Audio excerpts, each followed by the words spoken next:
Perks. I love Perks. You love Perks. We all love Perks. And one of the best perks you can find in the Chippewa Valley is Hy-Vee Perks. Hy-Vee Perks is a free and easy program for Hy-Vee shoppers. Access exclusive Perks prices, earn discounts on gas when you purchase designated products at Hy-Vee, and save more with exclusive deals, offers, and rewards. The best part, it's free to join. Not a part of Hy-Vee Perks yet? No worries. Just stop by Hy-Vee in Eau Claire to sign up. Start taking advantage of the best shopping deals in the Chippewa Valley right now with Hy-Vee and Hy-Vee Perks.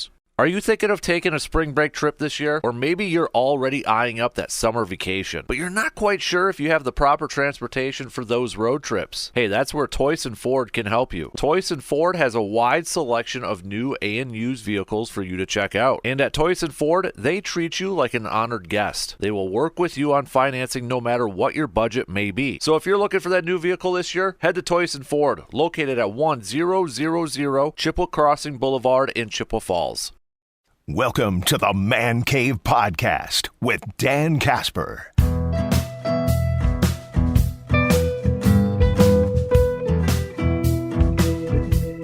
What's up, everybody? Welcome to this episode of the Man Cave Podcast, brought to you by our good friends from Hy-Vee and Toyson Ford. Dan Casper here with you, as always, for every episode of the podcast. Big thanks for tuning in, and if you are a first-time listener to the pod, welcome, and hopefully we can get you to keep coming back. If you are a regular listener, appreciate you always coming back here. We're going to talk some football in this episode of the podcast because today is Monday, March 11th, and legal tampering period begins. Well, we're recording this where it's going to be under 2 hours from now, where legal is illegal or illegal is legal.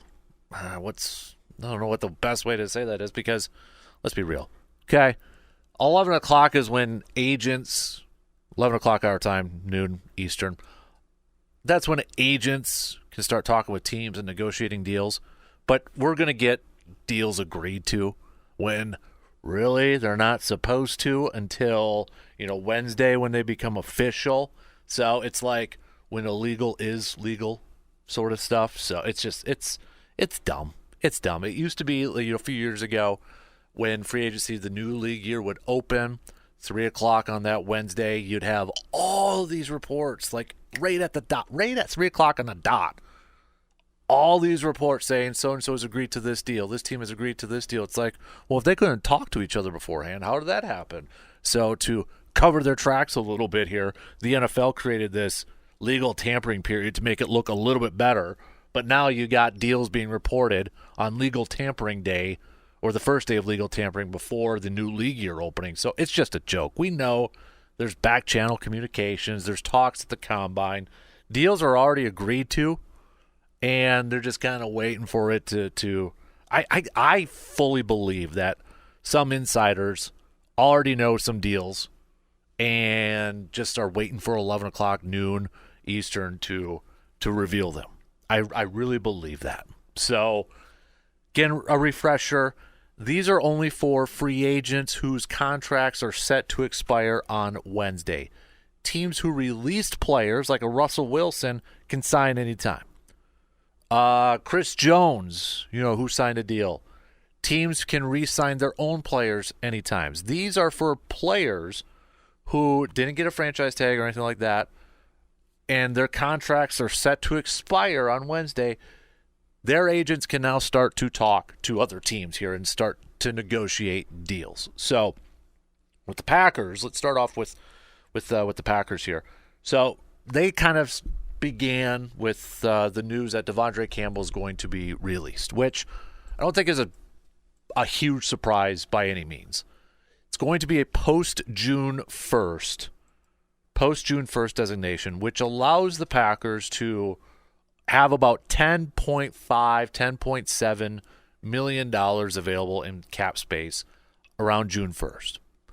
Now, if they would have taken the hit pre-June 1st, they would have to take that hit all at once.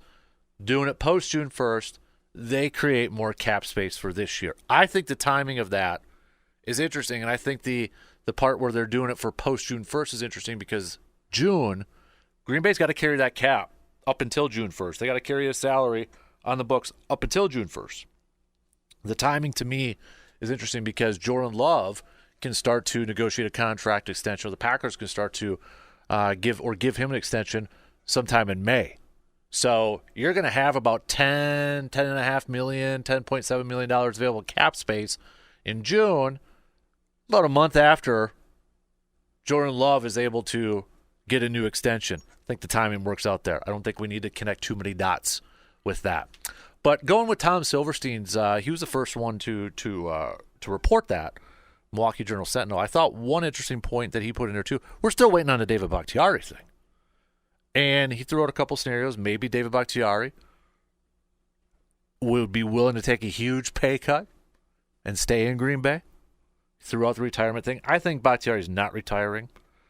What I do find interesting is that the Packers haven't released him yet. Now, I know they don't have to because he doesn't have a roster bonus. Business-wise, they don't have to. But a lot of times we see teams, for long-tenured veterans, one of their best players, or has had some great years, a lot of times we'll see a team say, we're going to give you a heads up on the free agent market. We're going to release you. You're able to hit the ground running before free agency opens. Maybe you'll get a good deal elsewhere. It's kind of a parting gift. It's kind of a thank you. And Green Bay didn't do that. They haven't done that with Bakhtiari, which surprises me a little bit. We all know he's not coming back with that cap hit. Green Bay wants to open up nearly $20 million available in cap space, and they could do that by simply releasing him. But is there a chance, as small as it may be, is there a chance that he could be back with a huge pay cut? I guess never say never. Maybe there's a scenario, or maybe Bakhtiari's thinking, hey, I know I'm going to make chunk change wherever I play. Probably going to have a lot of incentives in my contract wherever I go. Why not just do that with Green Bay? Maybe. And if I'm Green Bay and I'm like, hey, Bakhtiari is willing to take this huge pay cut, maybe it's like a minimum, but a lot of incentives on there, would I bring him back for another year? I'd be open to that. Why not? It's an unknown. No team. I mean, again, it would just take one, and maybe it would be the Jets, but it would just take one team. But I have to imagine the majority of the teams are not going to be willing to give David Bakhtiari a big contract because we don't know how that knee's going to work out. And we won't know how that knee holds up until he's actually on the field doing stuff. You can have a workout and such, but you got to see it day after day after day, practice after practice, and after some games. His contract's going to have to be very incentive heavy. And if he's willing to take a monster pay cut for Green Bay, and Green Bay's willing to do that, maybe. I still think he gets released, but maybe we're in for a little bit of a surprise. But back to the Campbell release. Now that opens up a hole at linebacker. We know Green Bay's going to a 4-3, base 4-3 defense. Quay Walker's going to be playing the weak side. Isaiah McDuffie, from all accounts, will be playing the middle linebacker. With no Devondre Campbell, that opens up a hole, a spot for the strong side linebacker, that Sam linebacker. The question now is that how big of a need is that? Like, in terms of the priority, like if we were to list the positions of need for Green Bay and the highest priorities, I think safety's up there. I'd put offensive line. And then is it corner or that Sam linebacker? And the other part in this thing, too, is that we know teams now play the majority of their defensive snaps in nickel, meaning they take a linebacker out and they put an extra corner in there. And that linebacker usually is the Sam strong side linebacker. So how much would a team like Green Bay be willing to invest in a player that may be a quote-unquote part-time player?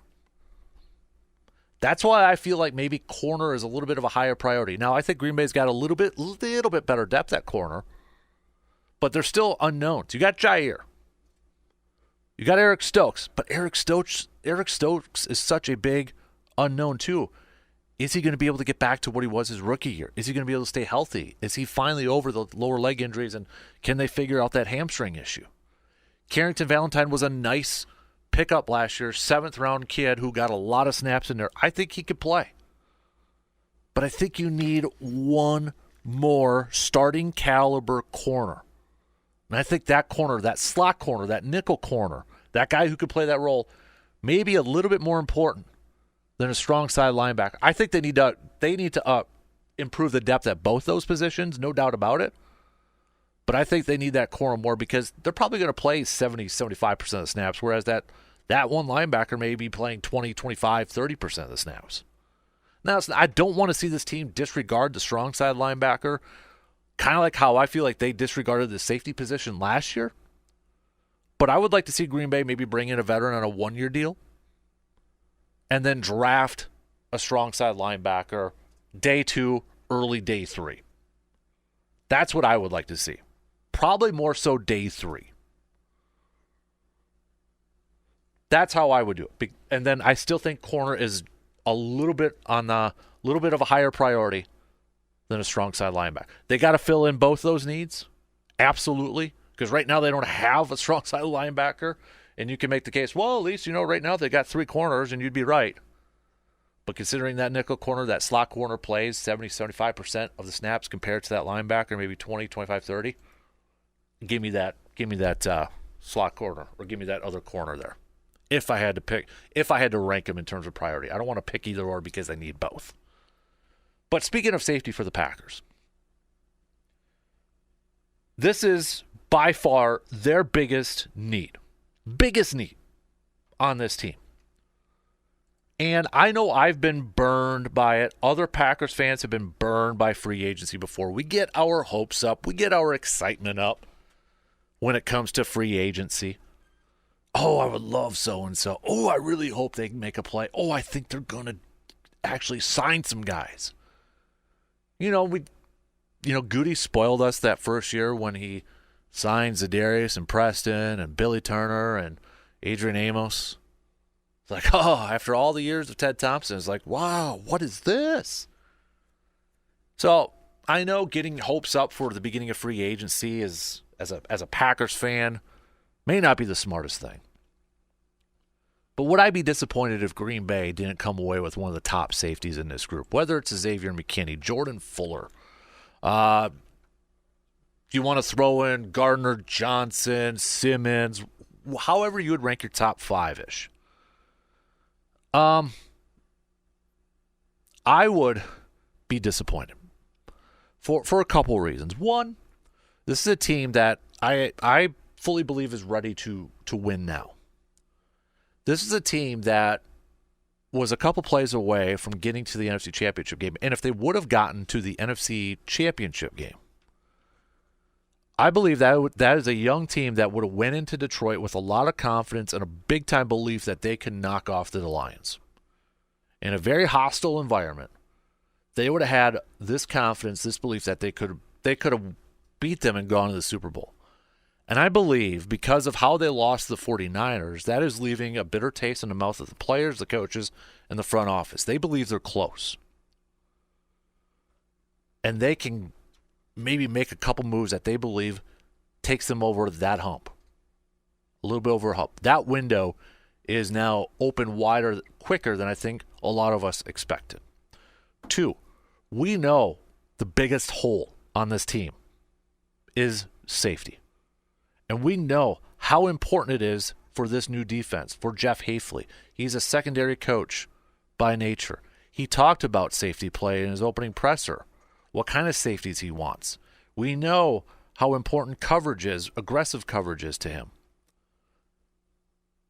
And lo and behold, free agency right now, what's the one position group or one of the position groups that has the most amount of depth? Safety. And a lot of those guys are still in their mid-20s. So you can get a guy who's still kind of in his prime or entering his prime and bring him aboard.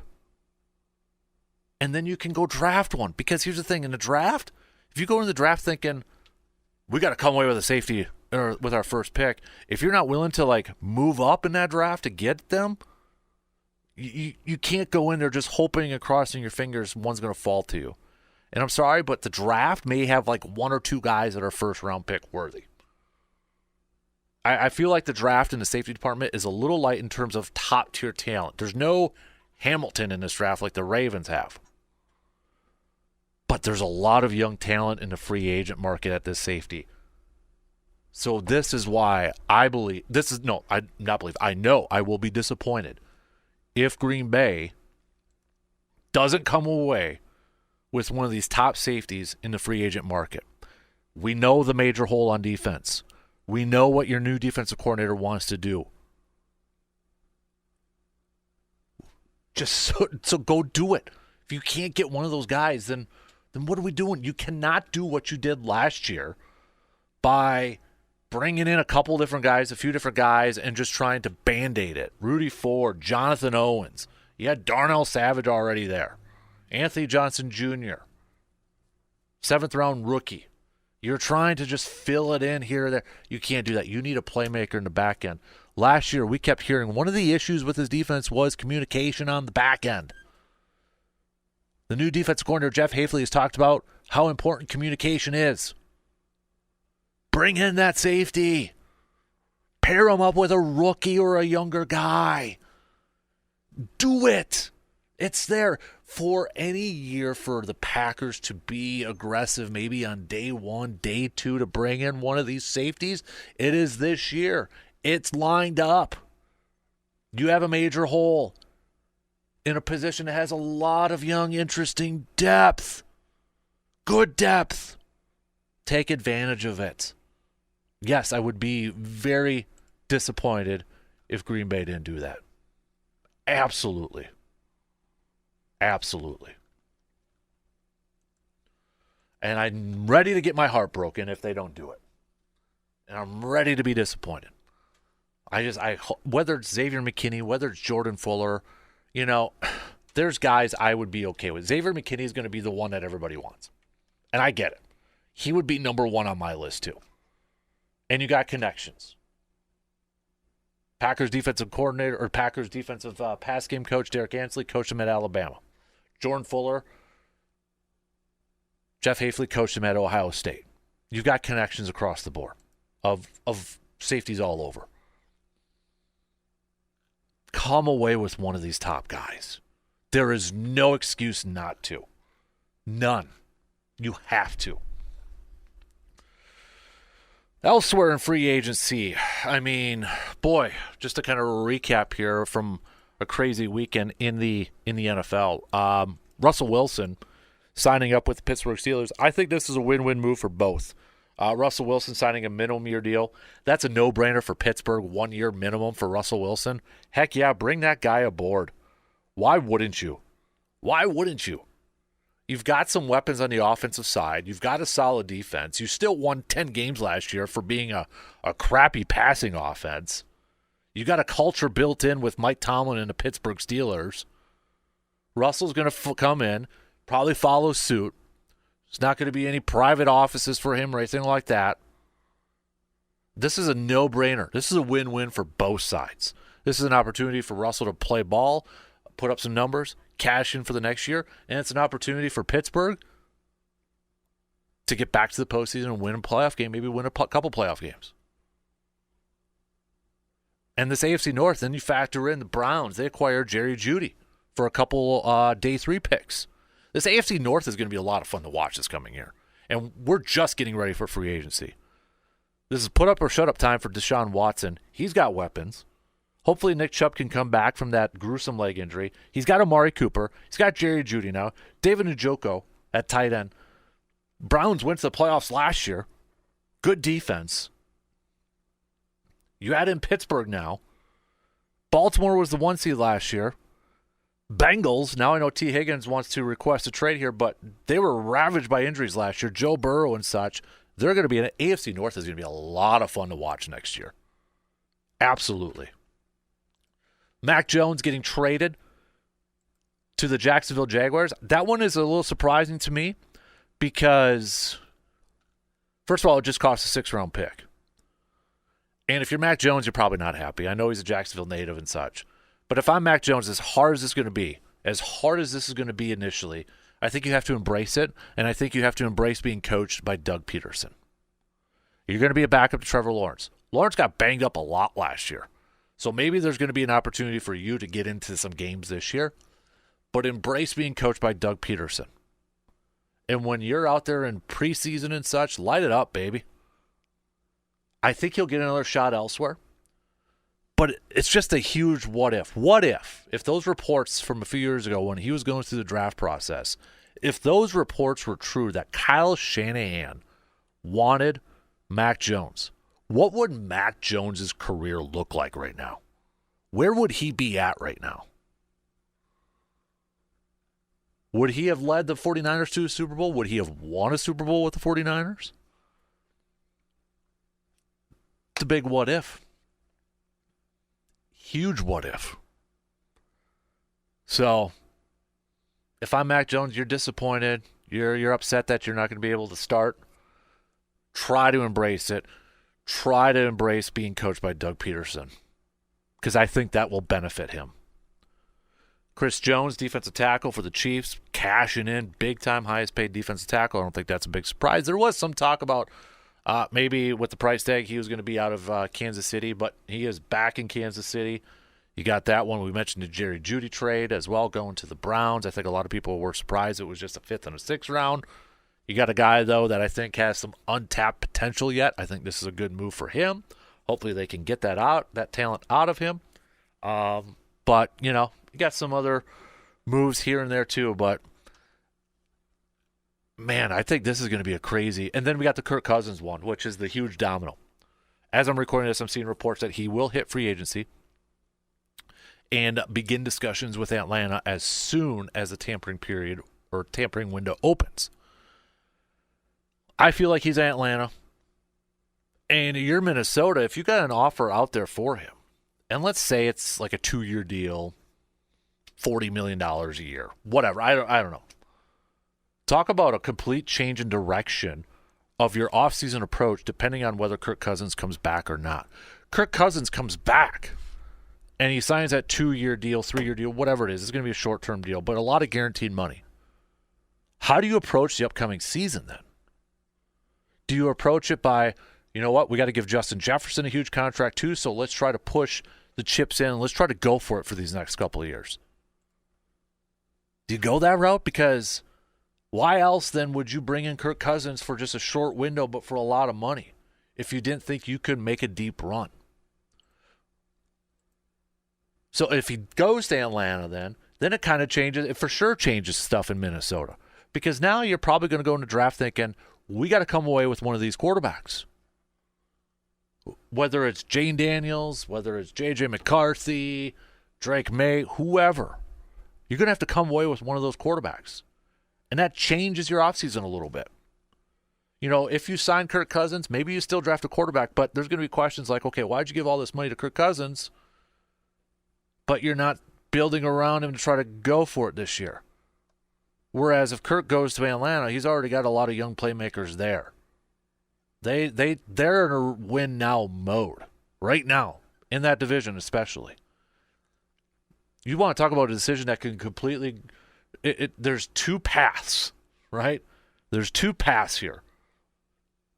Depending on where Kirk Cousins, which path he goes on, that's going to ultimately tell you what the offseason is going to look like for the Vikings. So, there you have it.